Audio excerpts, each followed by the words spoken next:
Greetings and bienvenue, MITZU. Thank you for returning to this broadcast, and welcome to new viewers joining us for the first time. If you like a video, then feel free to subscribe. A bit of graceful charity for the earnest seeker. You've seen it before, probably asked about it and were fed cryptic answers, or were told to ferment your piss. I'm going to be pretty brief about it, but we'll explain the symbolism here and what it actually is and what it means, and a brief note about the danger in it. To begin with, no, it is not a physical object. You can spend your entire life chasing it, and you actually can potentially even make one, but to do so is a waste of time. If you were to make one, because I know some will still be curious, basically, you'll have made a consecrated portal weave in an object that will connect you to principalities of spiritual beings with malevolent intention. All you will have done through the process of creation is prove yourself ignorant enough to be willing to sacrifice your quintessence for material trappings, and the descent into hell will both be slower and land you deeper. Good luck. Now for the actual would-be adept, the philosopher's stone is like a knife, a hammer, a sword, any tool you can imagine. Hopefully you are familiar with the principle, all is mind. Essentially, you are using your mind to create a tool to help your physical body, with all of its weaknesses, to properly navigate through life and hopefully reach the destiny of every genuine alchemist, which is union with the divine and the reward of immortality. This is where the symbol comes in. The square represents the environment, your place in life. It traps the duality of the circle, which is both you as a mortal and you as an immortal. The triangle is the process of transmutation you use through proper application of the self to achieve transcendence of your environment to a higher plane of self. This process is recursive and infinite. For the high-level reader, you may be familiar with the concept of the receding gate or infinite threshold. From here, I've given you more than enough of a basis. There are many, many individuals who deign to distract you with sleight of word when it comes to alchemical talk. These are on the path of trying to attain union with those same principalities. Think evil in high places, a la the Bible. Ignore them. Seek God. From here, you've got more than enough of a basis to start your own meditations, bon voyage. If you need something to contemplate, there is a numerological mystery to the symbol, too. But I've pretty much elucidated on that. That's pretty much it. It's a nice concept for beginners on the path, very cleverly disguised with adequate reason, but it is not intentionally obfuscated by people who actually know what they are talking about. There's just very few of us these days, because this earth is very much a cesspool, and most people have no time to play the game of life here on nightmare difficulty, for literally almost no reason other than to say they did it. And to those looking on knowing the implications of what I've done here, don't worry about it. I know exactly what I am doing. Here, a bonus for the curious as to how this portal weave consecration works. As I mentioned in the principle, the self manifests in two states. In the profane physical world, those who have no strength to do what is necessary tend to lie to themselves. They need those lies so that their ego can sustain a normal life. On the other side of the coin, really all there is destiny. This creates something of a paradox. It's not really a paradox, but indulge me.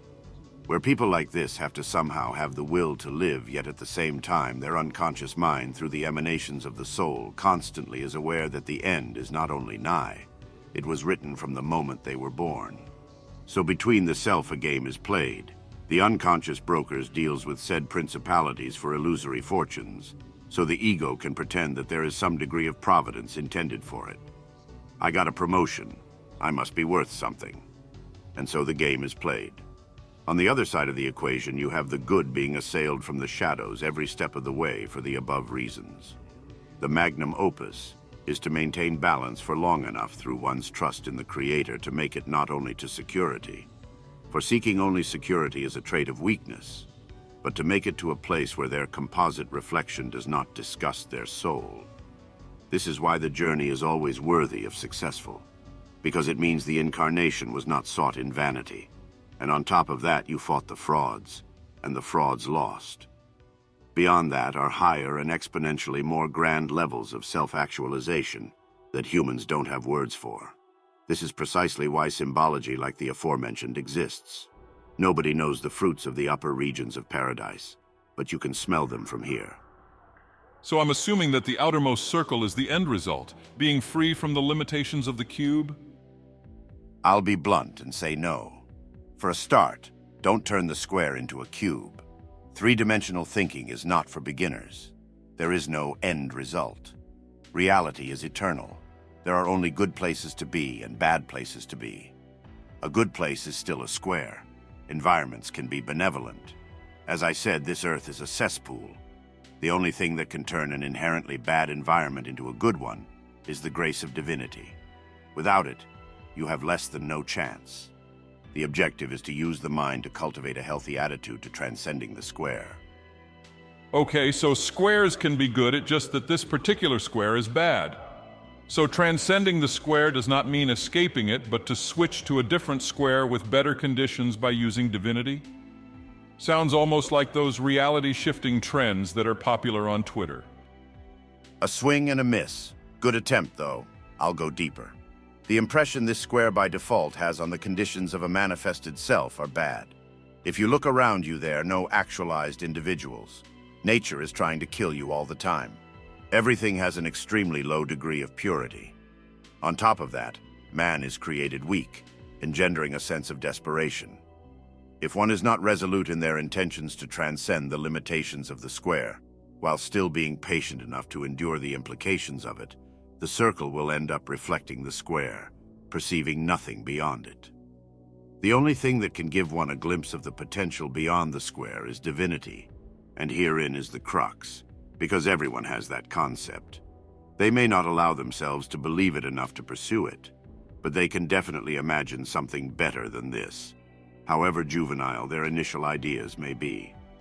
It's less about trying to find a different square. We're all here for a reason. It's about using the pressures of the square to make a more powerful circle by realizing that within that circle is another triangle. Ever hear the phrase, "The kingdom of God is within you"? Once that realization matches your behavior and you start living that truth, the square becomes mostly irrelevant, because as long as you are you, eventually that triangle is going to guide you upward. The idea that you can somehow use divinity is backward. It is a relationship, and to try and use the good faith of the collective will of all God holds dear for your own ends alone is, again, weakness. So instead of using divinity, we build a relationship with it and trust in the divine God with the intent to improve the square that we are currently in. We do this by not only keeping the trust with the divine, but also acting upon it, and soon in time, instead of the inner circle reflecting the square begins to reflect the circle, which is good in nature, through our trust in God and the persistence of that trust. To use another similar phrase, therefore I tell you, whatever you ask for in prayer, believe that you have received it and it will be yours. You're getting warmer. I'm going to share a cold truth with you. It is good to behave with goodwill toward your environment. However, it is less about trying to improve the square, and more so to learn from that which occurs within it. To have the approach you mentioned is like getting into a relationship because they have some good qualities. But as for the rest, you know you can change them. It's bad faith and reflective of one's character. This earth and you are separate entities. Don't corrupt anything while you're here, but focus on yourself. If you manage to get out alive, and I will absolutely be here and say that getting out alive means getting out immortal, perhaps in some future eon you too can be called in to come back and play Messiah, and promptly be shot for it. Essentially, prove yourself first. Make good on the promise your soul once made to God and become a self-sufficient being in His company. Perhaps then you will have the perspective to understand that worlds don't need to be saved. This thing we call humanity in the grand scheme of things is incredibly, incredibly small. You, however, to yourself are incredibly important no matter how you slice it. And let's be honest, dealing with ourselves with intellectual honesty is more than enough of a job for one lifetime. And as for your quote, there's a trick in there, as there is with a lot of biblical scripture. That approach, whilst technically valid, can lead one swiftly to abject error. You can ask for something, you can believe you have received it, and God can and will use it to delude you if He finds your request blasphemous. Thank you for your patience in sharing this. It doesn't matter how slowly I read your words, I find myself needing to read them multiple times. All is mind. I don't understand this. Where do intuition, love, and faith reside within the mind? Use the mind to cultivate a healthy attitude to transcending the square. Why is the mind better at navigating our of a corrupt cesspool square? Wouldn't it be more difficult for a mind that is only defined with the square it resides to know how to transcend it? Why wouldn't our instinctual reach to be part of and to propagate a divine truth be a better guide? You are welcome. As for all is mind, perhaps an analogy will help. You can only taste what you think you taste. You can only see what you think you see. The experience of anything one calls reality is effectively an experience filtered through the mind. And as reality is a result of creation, ultimately it originated from the mind. The implications of this are that the midpoint between emanation and experience is essentially illusion. I think your struggle with this matter lies chiefly in the difference between the mind, which may be more accurately worded as psyche, and the brain, which is ultimately just an interpreter of the framework the brain operates through, which again is mind. So as all that exists is essentially experiences or moments in time which immediately are resigned to memory, intuition, love, faith are just as real as toast, the combustion engine, and nuclear fission. When one accepts that no physical manifestation can wholly recreate reality, the barriers to what actually is and what is experienced begin to fade away, and then those things you mentioned become much more real than toast. As for your second question, my answer is twofold.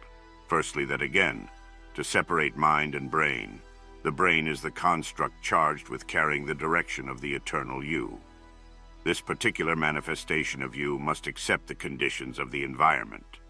This is because if we are truly honest about why anything occurs at all, and if we are not hypocritical when we use the word destiny, this incarnation of you is here for a reason. In essence, if you are good, then yes, your instinctual reach to be a part of divinity will shine through the vessel. Look at the original picture again. The circle is already outside of the square, but as I said before, paradoxically, it is also within it. I like this thought. It seems like the meme, good times create weak men create hard times create strong men create good times is a sort of manifestation of this. Also, is this dynamic why a being would attempt this square central on nightmare mode, as you put it? Like a bodybuilder adding more weight to get stronger? I apologize for the naive questions, but this is fascinating to me. You are accurate. The quote is loose, but I know you mean it in good faith. Like a bodybuilder adding more weight to get stronger. Exactly. These posts allude to temptations of physical self-enrichment or gain in practicing alchemy. I apologize, I don't know even a hint of what is possible. But if the purpose of alchemy is to temper and improve the soul, what is the purpose of physical transformations or malevolent beings? It would seem to only serve as a trap, or at best a distraction. Good question. Allows me to complete the loop on this topic. No need to apologize. Humility is good in these respects when unpracticed. I won't bring forth names of those beings in the higher places of evil I mentioned much earlier, because it does nobody any good for obvious reasons. However, consider that humans were intended since, at the very least, if we're being conservative yet still spiritually honest, the beginning of this particular universe. The first devil knew us then, and those who take after his approach have opposed us since then. Meaning he and they know wisdoms and divine laws and materia you can't really even begin to imagine. There are orders upon orders upon orders of them. Let me give you an example of how a simple, seeming, yet potentially evil human soul might be tempted. You're familiar with the butterfly effect, I'm guessing. So propose you're offered 300 lifetimes of kingship on various different planets for lifespans longer than that of a human. I won't get too crazy, but say 4,500 years each. As I said earlier, the evil soul intrinsically knows its fate from conception. Reality is just the good faith construct made for it for those who are capable of doing the work to potentially overcome those odds, which vary from person to person. Destined for hell, some particular devil in a high place offers the soul said promise, and all they have to do is say a particular sentence in a particular place and move on with their life. Perhaps over time, the mind construct of said soul is able to make some degree of peace with the bargain. A difference as small as that can be the difference between life or death for even a Messiah. After all, martyrdom is worthy, and a worthy death begets worthy life. The Messiah loses nothing. The individual gains some enjoyment before their damnation. This kind of thing happens all the time, every day. When evil is staring hell in the face, absolutely shitting itself for eons, that work seems increasingly difficult and futile. Eventually, delusions for it can be made into sufficient reality. The mercy was there, but it won't abide forever in the face of inaction. That would be injustice. Back to completing said loop. As I've said earlier, benevolence comes from God. Materia comes from God. All emanates from the Godhead. Essentially, I'll use the word archangels, but this describes not fully their majesty. Use various classes of demonic, spiritual, and similar beings to carry out these deals on lower levels. Ultimately, these powers that are traded come from good, and because evil finds good company with evil, fates that otherwise would ruin swaths of potential good beings, sometimes whole swaths of potential good universes, can be averted by promising some dumbass an amulet that will create infinite gold, as long as they don't make too much and they shut up about it. That is the simplest way to explain the whole phenomenon. This is what God means in scriptures where he says he creates evil. Technically, yes, he does. This is also why, to the learned and wise, this place's evil is obvious. It's full of people who are literally here, incarnation after incarnation, in the hopes of getting that invisibility cloak they heard about somewhere 74 lifetimes ago.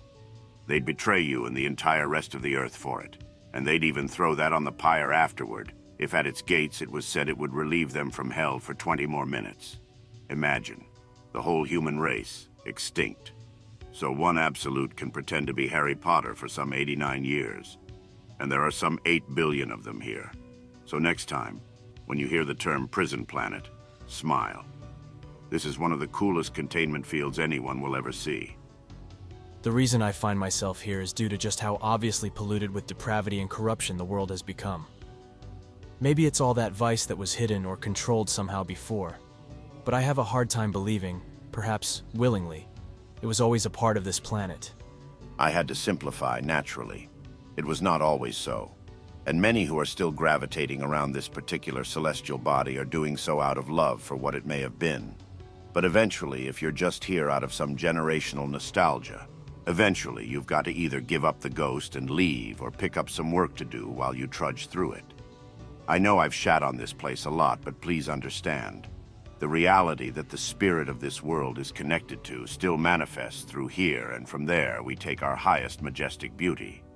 But as you said, the pollutants cannot be ignored, and nobody is going to call a paradise paradise until it actually looks like a garden. That will not occur until the darkness is yoked back from the fabric of space-time here, and that in turn will not happen for a very, very long time. So you either get honest and get with it at least, so you are not constantly disgusted, or you get honest and get out. The alternative is just worms eating worms, and frankly, who gives a damn? You don't have to take my advice, but your actions should follow your values if they're genuine. Your thoughts and actions won't change straight away, and you'll be tripping yourself up thinking, why did I act that way? Or why did I feel that? But that's part of the process. Observation of the self means you're on the right track. But another thing you should look at is the art of mental transmutation. Through conscious effort, transmute one way of thinking to another. I'm still a student, so not sure of the correct techniques, and take my words with a grain since I'm still in study. But I know I've done it a few times by accident. Also, don't forget the principles in your daily life. You'll see them more and more, and it'll strengthen your understanding of them. I find observation the best teacher. Good luck. Do good, be good, sure. Anything less than a net neutral imprint on your environment is bad character without good reason. Anything substantially more than that shows lack of perspective. A similitude is in how we are exhorted to make relatively large efforts individually to save our climate, yet ExxonMobil has alone dumped what, over 4 million tons of plastic? You can only do so much, and you only have so much time. Use it wisely, not to be seen to have done good, but to genuinely have achieved, because most don't, and knowing that most don't is a good reason to try even harder. I hope that you enjoyed tonight's broadcast. If you enjoyed tonight's story, then please subscribe to the channel as more green texts will appear daily. A new broadcast will appear when the clock strikes midnight Central Time.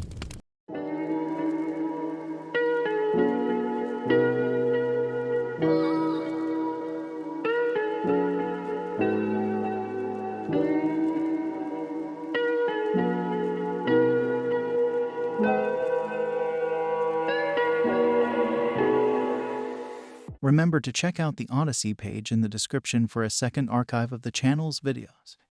There's also a Rumble archive as a backup.